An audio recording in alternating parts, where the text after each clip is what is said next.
Today's talk is titled Becoming Human, to be delivered by Brynn, Albanese. Brynn Albanese is a well-known multi-genre violinist on California's Central Coast. Her career spans from working with the Boston Symphony and Pops to living and working in the Netherlands, playing with groups such as the Hague Philharmonic, Concertgebouw, and Rotterdam orchestras. She is a soloist, chamber musician, and concertmaster. Upon her return to California in 2006 until 2020, she was a concertmaster of the local orchestras in San Luis Obispo County and beyond. She is also a member of the iconic World Music Ensemble, Café Musique, from 2008 to 2020. In 2023, Brynn graduated from the Music for Healing and Transition program and the International End-of-Life Doula Association training. She works now as a certified music practitioner for Dignity Health Central Coast, providing a specific type of music therapy for patients and staff in numerous facilities. With support under the nonprofit umbrella of ecologistics.org, her work also extends to memory care centers, homeless services, behavior, wellness, addiction treatment for the developmentally disabled. Brynn is preparing to apply for TED Talks, with many speaking engagements scheduled for this upcoming year. She is also an active multi-genre recording artist. Brynn.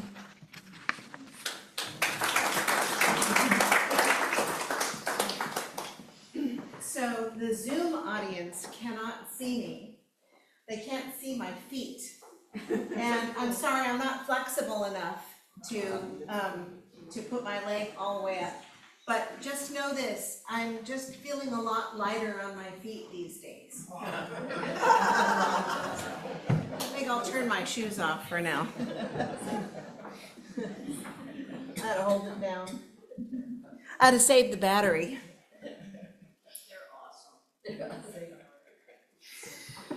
You know, just sitting in my mom's recliner that is now my place of solace when I think about my mom.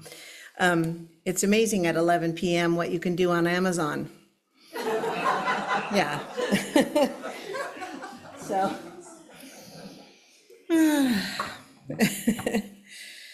Gosh, thank you so much for having me here.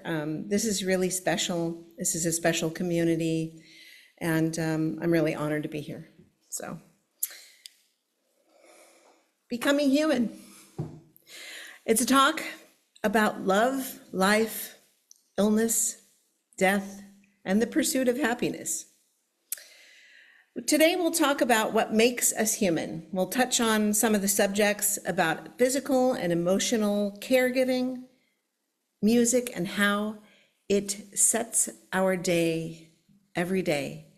Everybody doesn't realize how much music plays a tremendous role in our lives, in our loss, in our loneliness. It provides pure joy and more. I am Brynn Albanese, concert violinist, certified music practitioner, and end-of-life doula. And I never in my life thought that I would be saying those three things together. Whenever I find myself up on a stage speaking to an audience, whether it be with my voice or with my violin, there's a power that comes over and a possibility of an ultimate connection and communication like no other. It runs through all of us. I see it kind of like rapid river water over rocks. You know, that kind of water that makes its way into every crack and crevice, and eventually it will make the rocks smooth. The sound of the water drowns out all the other sounds, or it might even accompany the other sounds. Sometimes when I would find myself having a bit of anticipation or anxiety about my performance, even while I was playing, I would use this vision as something calming or focusing. And I had a few other different types of visions. Another one was imagining you guys in the audience being treetops, pine treetops, and the wind going through you. And that wind would be my music. And suddenly it gave me that calm focus. And wow, what a sound that makes when we hear. And we in Cambria are lucky to have that experience every day. And I would think it helped with nerves for sure. So of course I imagined, what would it do for all the people sitting in the audience? This is how I feel about music. Music does this. Music is like river water for the senses. And I've asked myself, why do people go to concerts? I mean, I play concerts. I'm going because I want to perform. I want to bring my feeling, my interpretation of the music to my audience and mesmerize them somehow. But it's not just because you like a band or an ensemble or the composer.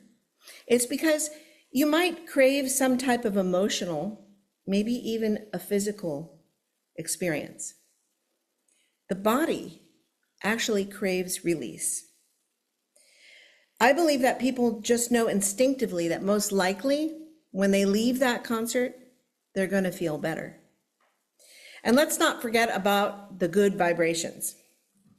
The vibrations of all of us sitting there, even the people on stage, we're vibrating constantly. And those mixed with all of the different frequencies and vibrations that are produced on the stage, it's doing scientific things to our bodies that we don't even think about. I learned this all in my program at Music for Healing and Transitions. But what about all that's emotional?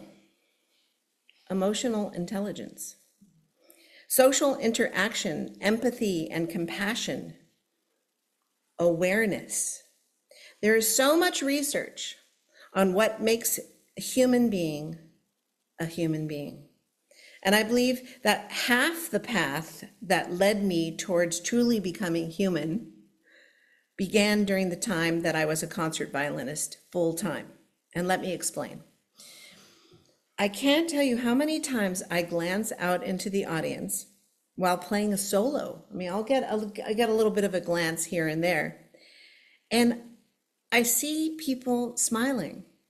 I see them with their eyes closed. I see people holding hands. They reach into their purses and bags to get out a tissue to wipe a tear away. And then, of course, let's not forget the loud candy that is unwrapped in the most quiet of passages. And the rolling of the eyes. So, over the many years that I was a performer full-time, I began to notice a lot more. I started to feel what other people were feeling, which is, I guess, empathy, and I didn't know it at the time, and I became aware of that sense of community and social connection that people were attending the concerts to have, to experience. And with Cafe Musique, it was especially prevalent for me. It was there, it was always a presence. And it doesn't matter who you're sitting next to at a concert, right? You don't know each other, but you do know that you're there for the same reason. Also, if you really deeply think about it, mostly people are present. I mean, really super present, possibly for the first time in their entire day. Sitting there listening to the music and soaking up the vibrations and frequencies. And the amount of dopamine and endorphins that are being created and serotonin in our bodies during a concert is simply astounding. And when I had to study some of that stuff, I really couldn't believe that. And I came to the conclusion that this is really living. This is when we really live and we experience. So I'd like to talk about the phrase, the pursuit of happiness. We've seen it in books, we've seen it in poetry. And for myself, I believe that happiness does not have a clear meaning, nor does love. I believe that happiness has so many facets to it, which include the biggest one for me, which is balance. I felt myself always searching to be balanced. And I recall in my 20-something years that when I was in my early 20s, it seemed I was unable to achieve a balance in my life. Between practicing my violin, school, trying to keep the freshman 15 pounds off, having fun on the weekends without overdoing it, relationships, lust, love, and friendship, I could never really say that I was happy. I mean, maybe once in a while. And if I said I was happy all the time, I'm in danger of being called a Pollyanna or a positive Patty. And I think some of you guys in this audience can probably relate to that. I was called both of those many times because I am a generally very positive person. But most of the time it was by toxic and negative people who would say it to me, who were jealous that I had that going on. So I guess there's a certain importance in believing in oneself, focusing on your goals, working hard to achieve them regardless of your obstacles. Easier said than done. Is happiness something that we earn? No. No, absolutely not. It's a gift, like love is a gift. And it takes many different forms. It's individual, it's unique, and I truly believe that being awake to the possibilities is a great way to start. However, as I got into my late 50s, I guess, am I in my late 50s? Yeah, I'm 56. So I just crossed over. I find myself saying often, God, I wish I could just be quiet. All I want is some silence. And the funny thing is that I guess it's kind of up to us to create our own silence. I have to consciously decide that I'm going to be silent. And that is very, very difficult. I'm a doer. I do. And I also know of one tool that works. This is a great story about a piece of music. It's called The Lark Ascending by Ralph Vaughan Williams. And the work was completed in 1914, just as World War I broke out. It was inspired by a poem by George Meredith, which tells us the tale of the skylark playing an impossibly beautiful song from its beak, almost a heavenly song as it ascends up into the sky. And at the end of this one movement work, there is a 2.5-minute section where the violin alone plays. And this is with full orchestra, and I have played this piece many, many, many times with orchestra. It's one of the most emotional pieces of music that I have experienced in my life as a violinist. And each time I played it, I experienced yet another loss somehow, and it was just that more meaningful to perform it. But in that 2.5-minute moment, the phrase, "you could hear a pin drop," is no exaggeration. Really? A room with 1,500 people sitting together, being completely silent? I didn't have them in the palm of my hand. It was the music that did it. So the question is, how do you get that many people to be silent all at once? Simply, you medicate them with music. Music is medicine. That is my line now as a music practitioner. And this is what I experience every day in my work now as a medical practitioner of music. The promotion of silence in hospitals and in medical facilities is unbelievably like out there. There's signs everywhere that say, please keep the noise level down. Silence is a virtue. Please be silent. It's for healing. And here I am playing music just under that sign. So for me, and now for most of the facilities that I play in, my music accompanies that silence. It's a little bit like the chaplains, the Catholic community of Dignity Health say often that, Brynn, you are accompanying God's work. And I really like that. It resonates with me. And now I understand that both go very well together. Music and silences between the phrases gives the body time to respond and process. And the fact that I was no longer performing for people sitting by the bedside was most likely the largest challenge of my professional career. Because all I did was perform. All I was taught was to bring people into my interpretation of what I offered them musically and emotionally. And on this current path, I meet people right where they are in their place of healing, meeting them in the moment. And I'm not performing for them, but rather I'm giving them the opportunity and the gift of what they need according to their medical condition, which is the reason that what I do requires certification. I'm now serving them. Prescribing music in the moment and serving the patient. Hospitals are probably one of the most vulnerable places that anybody can find themselves. I mean, imagine, probably many of you can't imagine it. You've been there. You rely on another human being who doesn't know you to feed you, keep you clean and comfortable, medicate you, take your blood, do tests, deliver good and bad news. It can be an extremely lonely and very frightening place for many people. And this is when I realized how powerful music was. When life's challenges cross our paths, many of us find comfort in music.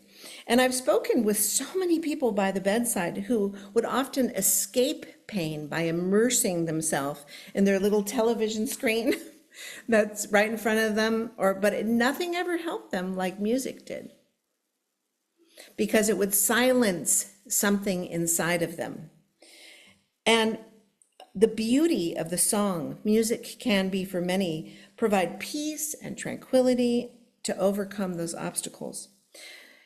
And this is most evident as a doula and as providing transition support music in the final months, weeks, days, and hours of people's lives.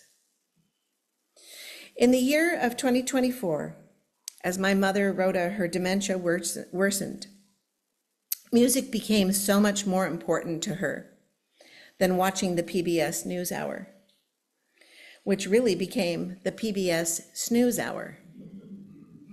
I would often find both of my parents sound asleep as Judy Woodruff and Amna Nawaz shared stories of our broken world.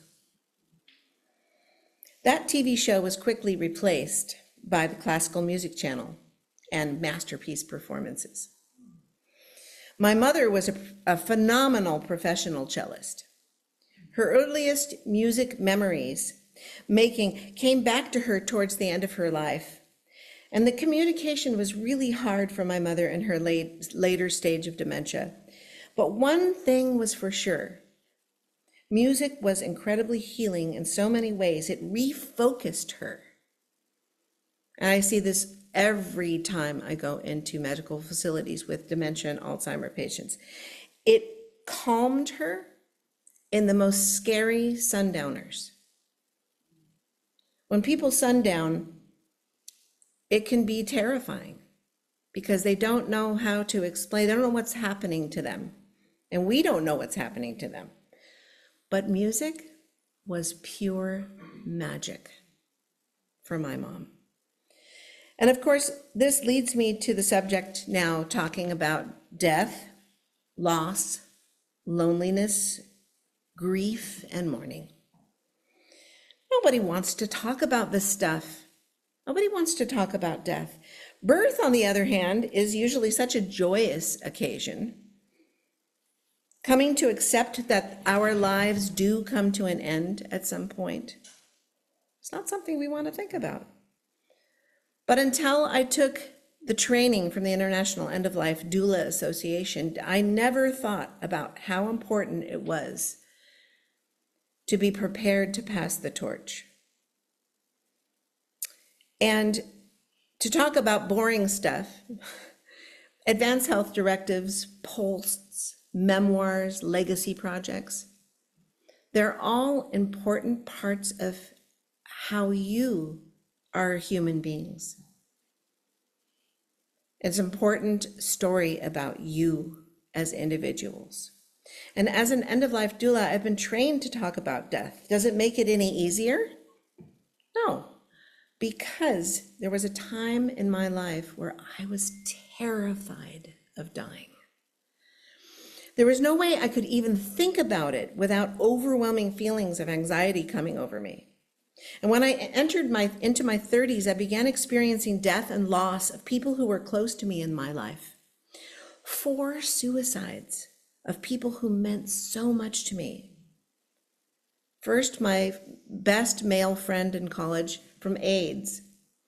He pulled his own life support plug in 1996, right before that magic drug came into the market.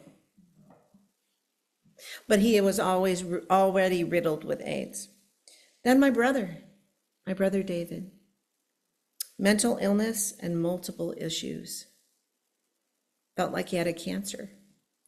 So he just told us he was done. My best female friend from college. Depression.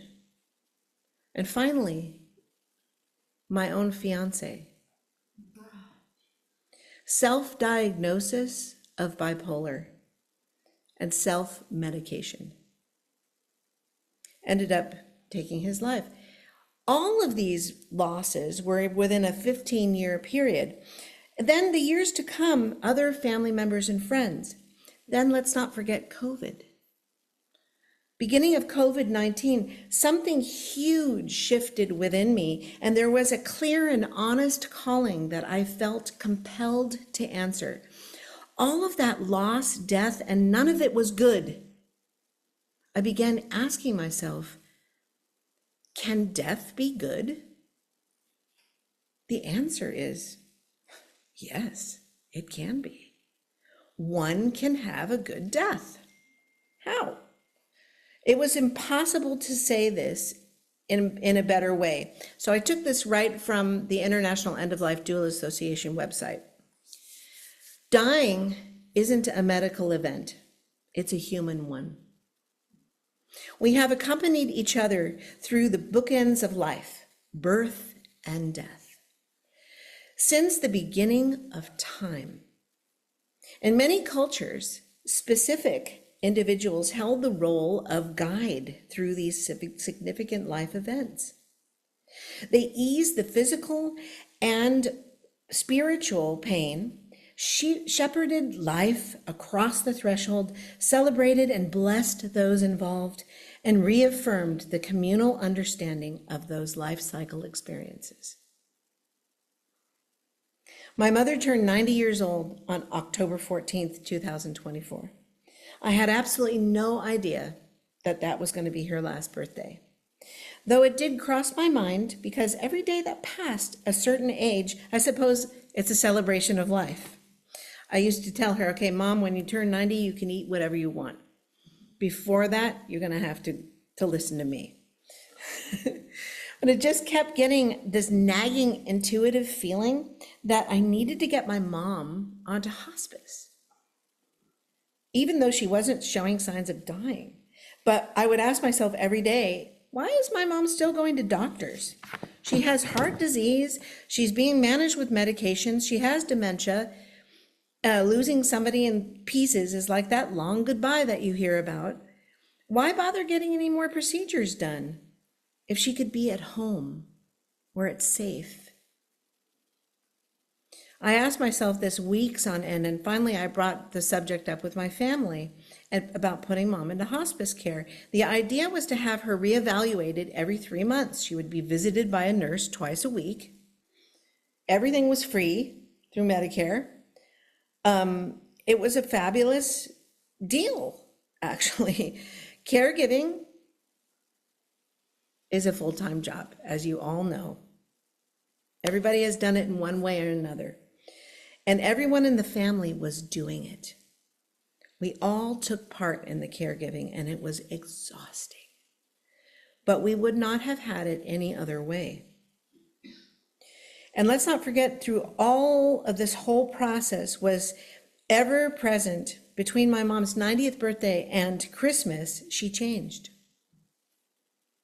Even in her cognitive impairment, she was not enjoying the regular activities that we created for her. She still recognized us, but she was moving further and further away from reality.